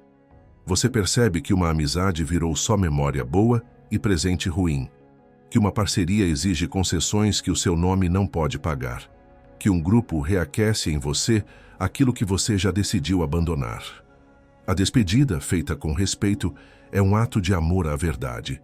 Não precisa de escândalo, apenas de clareza. Nossos caminhos estão em direções diferentes. Agradeço a história, sigo com respeito. Abrir espaço libera você e, curiosamente, abre também a possibilidade de o outro rever-se. O testemunho da sua coerência será mais eloquente do que qualquer sermão de corredor. Se quer aplicar Provérbios 22 aqui e agora, escolha 3 movimentos simples. Primeiro, aproxime-se de alguém íntegro e perito para um café com perguntas sinceras. Segundo, crie um pequeno ritual semanal com sua casa que eleve o clima. Mesa sem telas, leitura breve com 2 perguntas, gratidão dita em voz alta. Terceiro, limite a exposição a quem inflama sua alma. Menos tempo, menos tela, mais fronteira.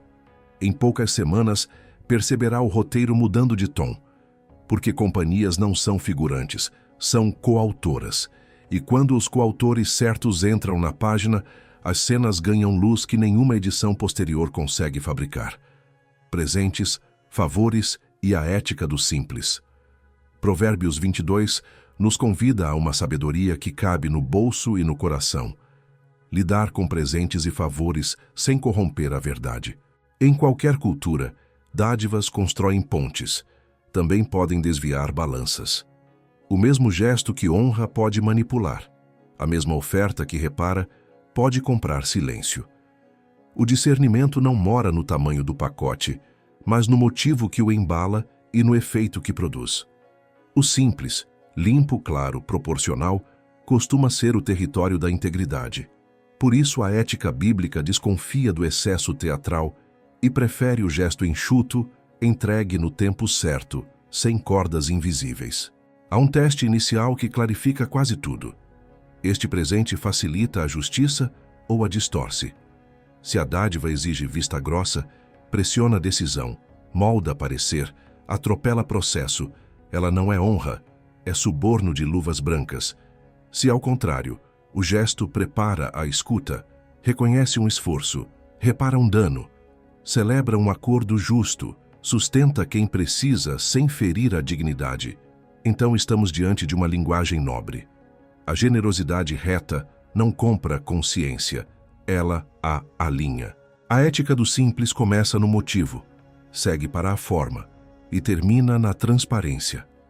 Motivo: dou para servir o outro, não para me servir do outro. Forma: proporcional ao vínculo e à ocasião, sem ostentação que humilhe, nem economia que pareça desdém.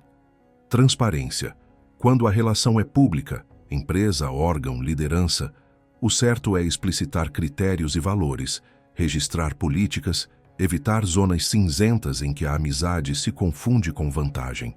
Em contextos privados vale a discrição. O secreto protege a dignidade de quem recebe e purifica a intenção de quem dá. Favores pedem ainda mais luz. O favor saudável é ponte temporária para a autonomia. Abre uma porta, empresta um ombro, ensina um caminho, intermedia um encontro.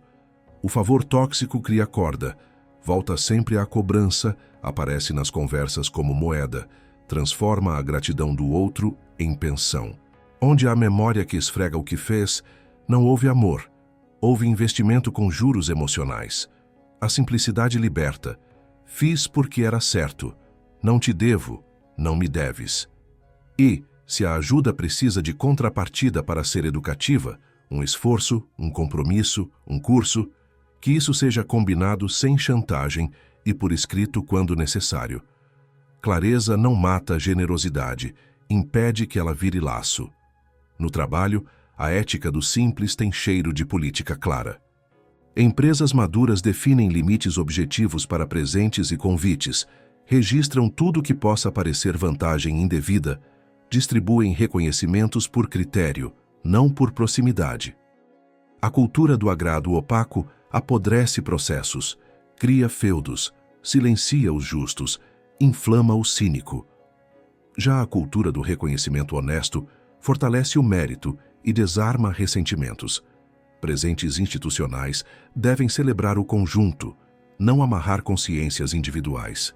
Quando a mesa é limpa, ninguém precisa virar amigo do poder para ser tratado com justiça. Em casa, a ética do simples cura mal-entendidos antigos.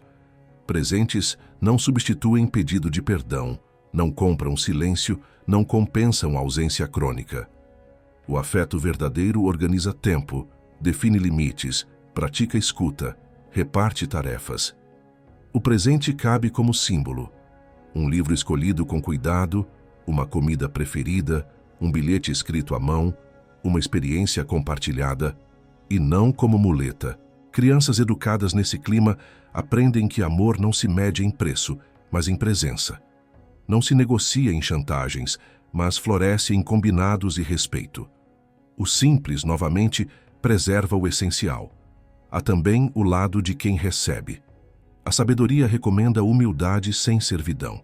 Receber com gratidão, agradecer com precisão, negar com gentileza quando o gesto fere a consciência, devolver quando a intenção se revela manipuladora.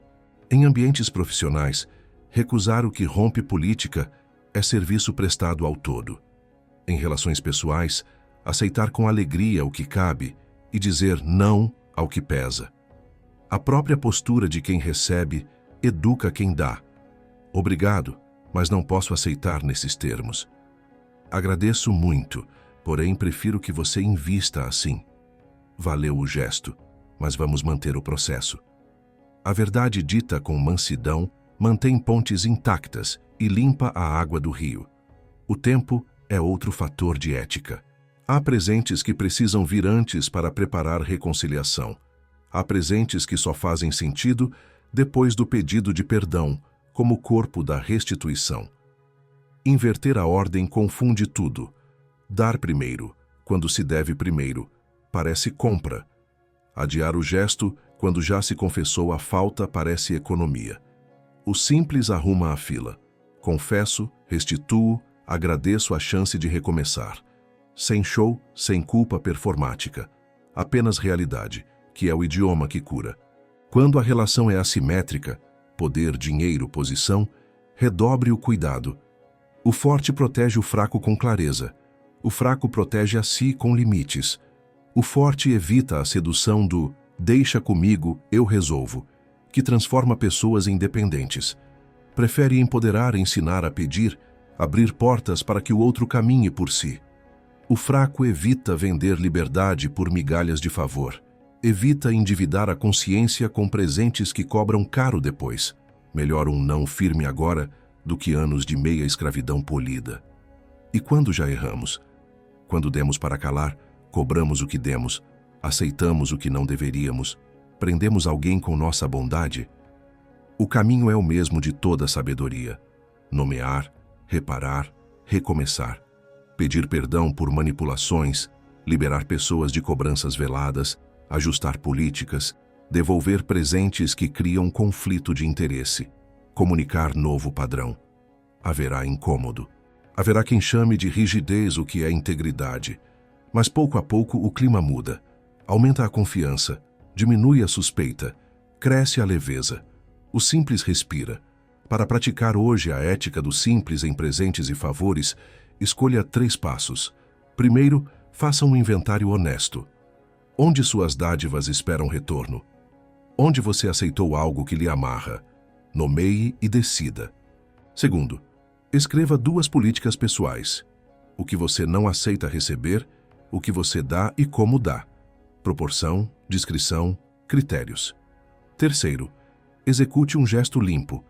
Um agradecimento sem publicidade, uma restituição concreta após um pedido de perdão, uma recusa gentil explicando o porquê, um presente pequeno que reconheça alguém invisível. Esses atos desenham a linha entre honra e jogo. E a partir daí, caminhar fica leve. No fim, presentes e favores são apenas outra gramática da verdade. O simples não é pobre, é puro. Ele guarda o coração de quem dá, protege a dignidade de quem recebe e mantém a justiça respirando nos corredores.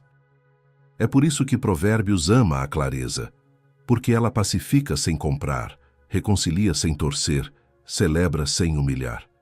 Onde o simples governa, a paz cria raízes e relações florescem sem fios ocultos. Projeto de futuro. Provérbios 22 fala de herança como quem fala de solo. Não é apenas o que deixamos na conta. É o terreno que preparamos para os que virão.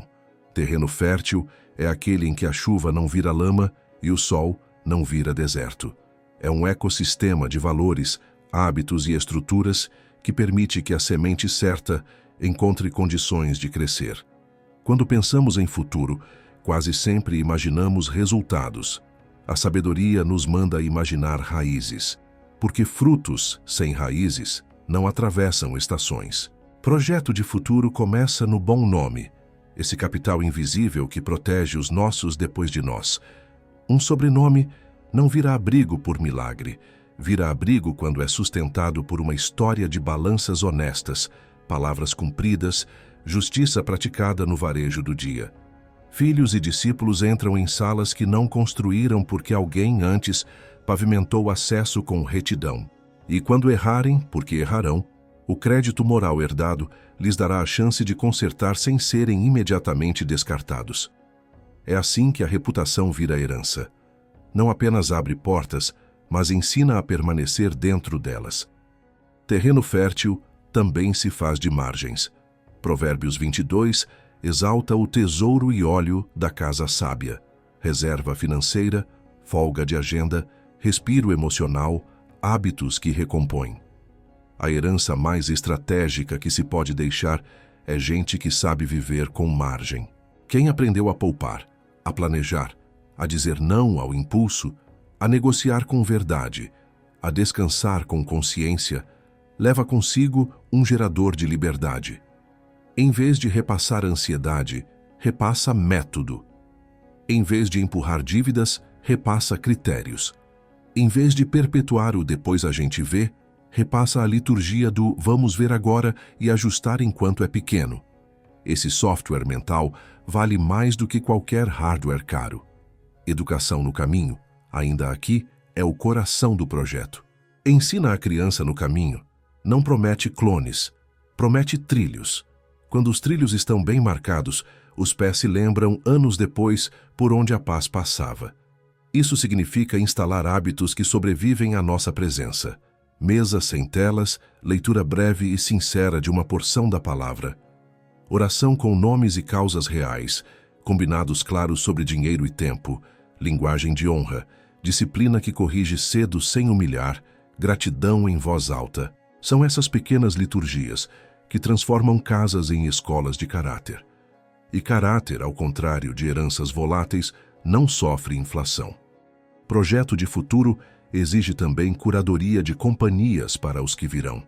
Não basta proteger nossos, é preciso apresentar as mesas certas. Mentores íntegros, famílias que compartilhem valores, comunidades que unam verdade e misericórdia. Profissionais que ensinem ofício e ética no mesmo parágrafo. Se Provérbios nos alerta sobre os iracundos e zombadores, é porque sabe que o solo social em que nossos filhos e alunos são plantados influencia sabor e textura do fruto. Preparar terreno é, então, aproximá-los de quem fala baixo e faz alto, de quem aprende sempre, de quem restitui quando erra, de quem não sacrifica gente no altar do resultado. Há ainda o legado das competências. Vistes um homem perito na sua obra? O futuro precisa de habilidade aliada a caráter. Uma herança sábia oferece ferramentas, alfabetização financeira, prática de trabalho bem feito, noções de contrato, treino de comunicação clara, coragem para pedir ajuda, disciplina para aprender continuamente. Oferece também oportunidades, estágios, portas, laboratórios, tarefas reais. Não para evitar frustração, mas para ensinar a atravessá-la com método. A pessoa que aprende a transformar queda em degrau carrega consigo um multiplicador de vida. Terreno fértil respeita marcos. Não removas os marcos antigos. Volta aqui como princípio de continuidade. Todo projeto que despreza limites, morais, familiares, financeiros, cresce torto e cai mais tarde com barulho. Escreva, com quem caminha com você, o que não será negociado: verdade, justiça, misericórdia, descanso, mesa, generosidade, qualidade no trabalho, oração, presença. Escrever não é superstição, é memória ativa para os dias de vento. E, quando o vento vier, que ele encontre cercas fincadas com antecedência. No tema do patrimônio material, chão e cerca de novo. Chão, construir com paciência, investir no que entende, diversificar com sobriedade, documentar com clareza, compartilhar com justiça, prever sucessão com conversa e papel. Cerca, evitar aventuras que exigem torcer pesos, resistir à tentação de impressionar com o que será cobrado depois. Não confundir presente com dívida, não chamar de herança o que é fuga de responsabilidade. Mais importante que o tamanho da herança é a saúde de quem a recebe e a qualidade do mapa que a acompanha. Heranças sem mapa viram briga, heranças com mapa viram missão. Projeto de futuro é também teologia doméstica. Deus no centro como trono invisível que sustenta cada escolha. Orar com os que virão não para pedir isenção de luta, mas para pedir sabedoria no preparo e serenidade na colheita.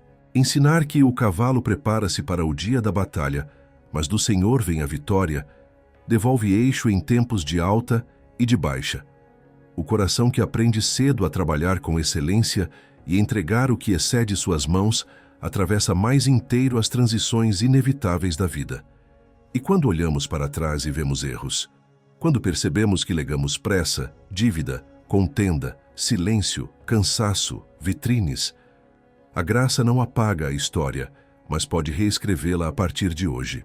Pedir perdão, restituir onde possível, ajustar método, reinstalar mesa, colocar limites, procurar conselho, reorganizar orçamento, simplificar promessa, abençoar com gestos discretos, refazer alianças. O solo começa a respirar em meses. Talvez não colhamos todos os frutos, mas os que virão agradecerão por um terreno que pegou estrada de volta à vida. Se você precisa de um primeiro gesto no seu projeto de futuro, escolha algo executável em 7 dias. Convoque uma mesa com quem divide a casa para escrever os 5 valores inegociáveis da família e um hábito simples para cada um. Monte um fundo de generosidade e de reserva, por menor que seja, e torne-o visível. Marque um café com um mentor para discutir sucessão, carreira e caráter. Institua uma noite por semana sem telas para conversa e leitura. Revise um contrato que precise ser clarificado. Comece um diário de gratidão e intercessão com nomes. São sementes. O terreno fértil não aparece de uma vez.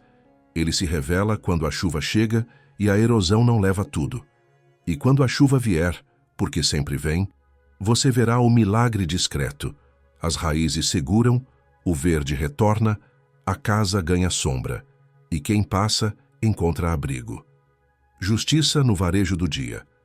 Provérbios 22 não guarda justiça para grandes tribunais. Ele a derrama no balcão do cotidiano.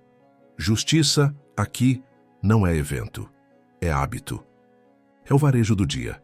Prazos honrados, preços justos, palavras precisas, créditos bem distribuídos, disciplina que corrige cedo sem humilhar, elogio que reconhece com nome e motivo, compromissos que cabem na realidade, promessas reduzidas ao possível, contratos claros, escuta imparcial, mão que ajuda sem criar dependência, não dito com respeito, sim sustentado por prática.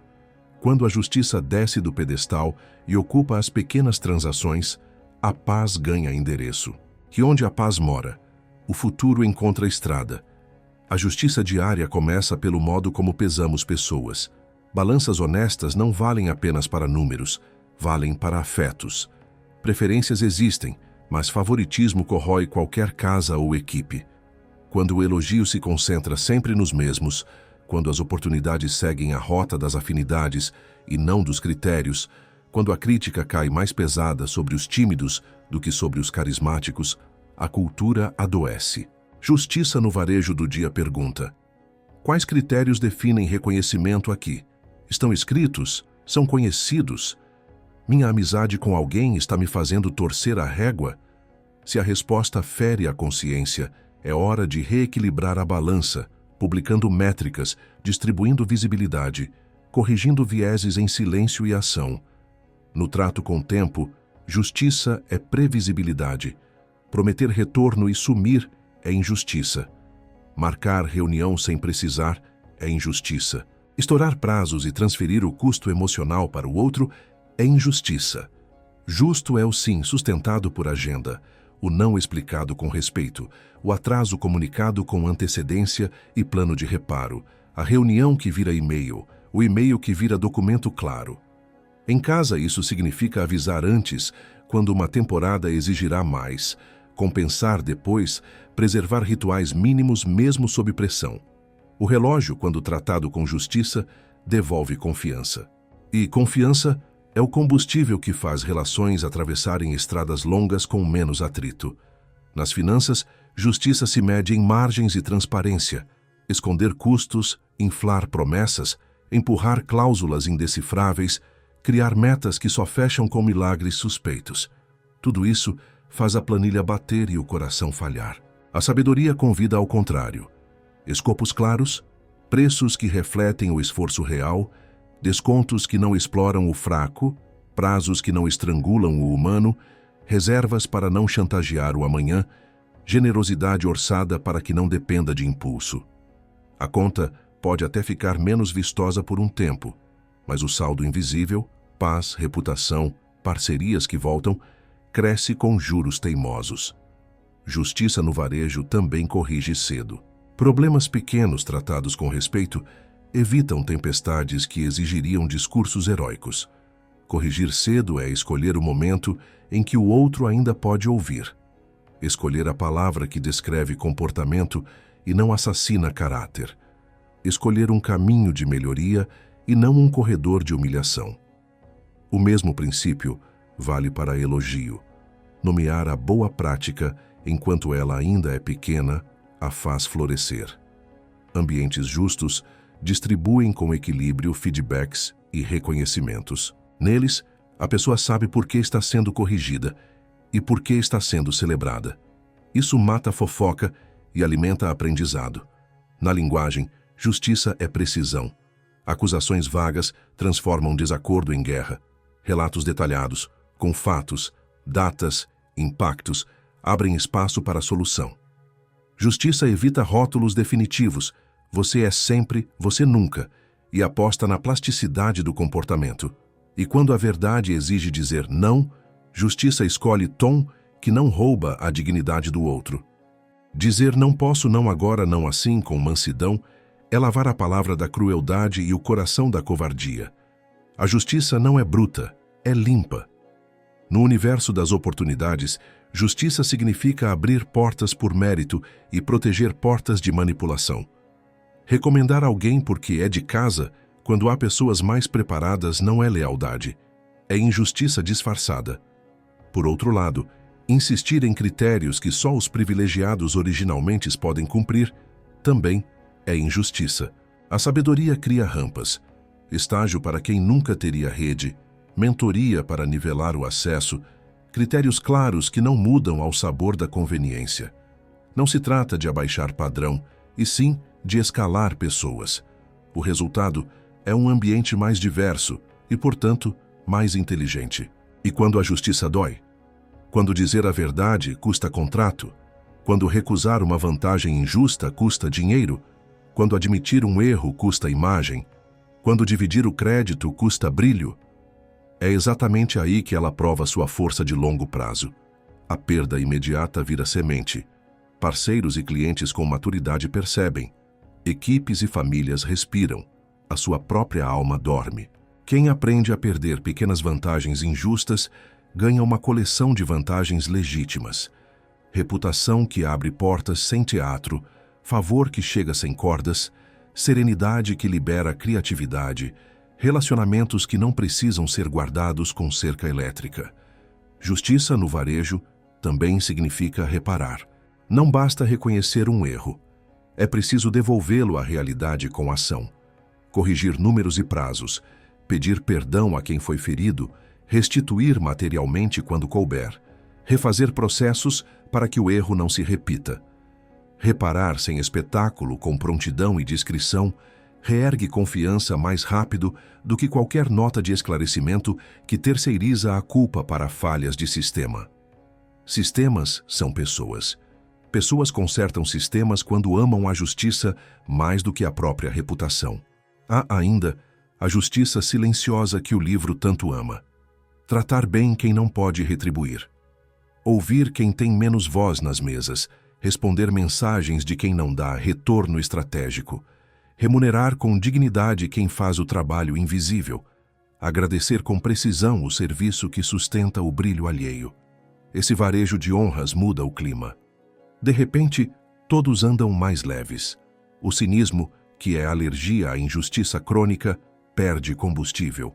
Em pouco tempo, os números também melhoram, não por mágica, mas porque ambientes justos desperdiçam menos energia com defesa e jogam mais energia na construção. Se você quer instalar justiça no seu dia já, comece com 3 microdecisões. Escolha uma promessa para reduzir ao possível e cumprir hoje. Escolha uma conversa para transformar acusação em pedido verificável. Escolha uma distribuição de crédito para corrigir. Cite o nome de quem ficou invisível. Depois olhe o relógio e o dinheiro. Ajuste um prazo irreal, reveja um preço injusto, devolva uma cobrança indevida, escreva uma política simples que impeça a repetição de um tropeço ético. Não espere aplauso, espere paz. E repita amanhã. Justiça no varejo do dia é isso, uma coleção de atos pequenos e constantes que, somados, constroem a cidade onde você quer morar. O passo que muda a casa. Tudo o que Provérbios 22 nos mostrou chega a este ponto simples e exigente. A vida muda quando a caneta toca o papel do hoje. O capítulo inteiro é um mapa de escolhas que cabem na rotina e que, repetidas, desenham destino. bom nome em vez de vitrines, prudência em vez de impulso, humildade que abre portas, ensino que vira trilho, finanças com margem, limites que protegem, palavra que pacifica, generosidade com método, excelência que atrai reis, companhias que elevam, ética do simples, projeto de futuro e justiça no varejo do dia. Nada disso é teoria distante, tudo é verbo diário. Agora é o momento de assinar com um ato. A assinatura que muda a casa não precisa de holofote, precisa de verdade. Talvez para você seja um pedido de perdão limpo onde a relação emperrou. Para outra pessoa, seja cortar um gasto que compra 5 minutos de euforia e meses de ansiedade. Para alguém, é reinstalar a mesa e resgatar a conversa que educa. Para muitos, é reduzir promessas ao tamanho do possível e cumprir com precisão. Pode ser desligar as telas no jantar, renegociar uma dívida com transparência, colocar no calendário a hora de descansar, escrever uma política pessoal de presentes e favores, convidar um mentor para um café, dizer não a um atalho que exige vender a consciência. Assinatura é isso, escolher o próximo passo certo e colocá-lo no chão ainda hoje. Quando a caneta encontra o papel, o coração encontra eixo. Você percebe que não precisa vencer tudo de uma vez. Precisa vencer o agora com sobriedade. A paz não vem porque o mundo externo ficou perfeito, mas porque o governo interno voltou ao lugar. Deus no centro, a realidade como guia, a verdade como idioma, o amor como método. E a partir daí, a casa respira. O sono adensa. A oração simplifica. As conversas desinflamam. Os números conversam com valores. O futuro que parecia um bicho volta a ser estrada feita de passos. Se a culpa tentar gritar por causa do que não foi, não lhe dê o microfone. Culpa útil vira arrependimento e reparo. Culpa tóxica vira teatro e paralisia. Não dramatize o que precisa ser praticado. Escreva hoje o nome do seu compromisso e execute o primeiro centímetro. A ligação, a mensagem, a planilha aberta, a conversa marcada, o cancelamento enviado, a leitura feita, o cofre de generosidade iniciado, o checklist criado, o limite fincado. Amanhã, repita. Em uma semana, a paisagem já muda. Em um mês, a casa ganha sotaque novo. Em um ano, você reconhecerá a colheita de sementes pequenas e teimosas. Lembre-se, o reino de Deus avança por meio de pequenas fidelidades. O sim de hoje, o não de hoje, a restituição de hoje, o silêncio de hoje, a palavra mansa de hoje, a diligência de hoje. O extraordinário nasce do ordinário feito com devoção. Não espere sentir para começar. Comece para depois sentir. O sentimento acompanha a prática quando a prática é verdadeira. E quando falhar, porque falharemos, recomece no mesmo dia. A velocidade do recomeço é parte da assinatura do sábio. Deixe que este capítulo assine seu nome em 3 lugares: no coração, como convicção, na agenda, como hábito, e na boca, como compromisso público. Diga em voz alta para alguém de confiança qual será o seu passo e quando ele acontecerá. O compromisso dito ganha dentes, e quando acontecer, celebre com gratidão específica, não com vaidade. Gratidão alimenta perseverança. Vaidade pede palco e cansa. Se tudo parecer grande demais, encolha a meta até caber no bolso do hoje. Um passo, um ajuste, um telefonema, uma escolha. A transformação de histórias e casas começa assim, com gente comum praticando sabedoria antiga de modo concreto. É por isso que Provérbios 22 continua vivo, porque cabe na segunda-feira. Que a sua assinatura hoje inaugure uma página nova, não por mágica, mas por integridade. Deus, que pesa motivos e guarda caminhos, saberá o que fazer com passos assim. Se esta mensagem alcançou você, transforme-a em prática hoje. Escolha um passo simples: reparar algo que ficou torto, reinstalar a mesa, ajustar um número, dizer um não que protege o essencial. E coloque no calendário. A sabedoria só muda a casa quando entra na rotina. Se este vídeo serviu você, inscreva-se no canal, Ative as notificações e deixe o seu like. Isso ajuda a levar a palavra a mais pessoas. Compartilhe com alguém que precisa de direção em Provérbios 22. E escreva nos comentários qual será o seu compromisso de hoje, um gesto claro, uma data e um porquê. Eu leio e oro por você. Para continuar a jornada, acesse a playlist de estudos e acompanhe os próximos capítulos. Até o próximo encontro.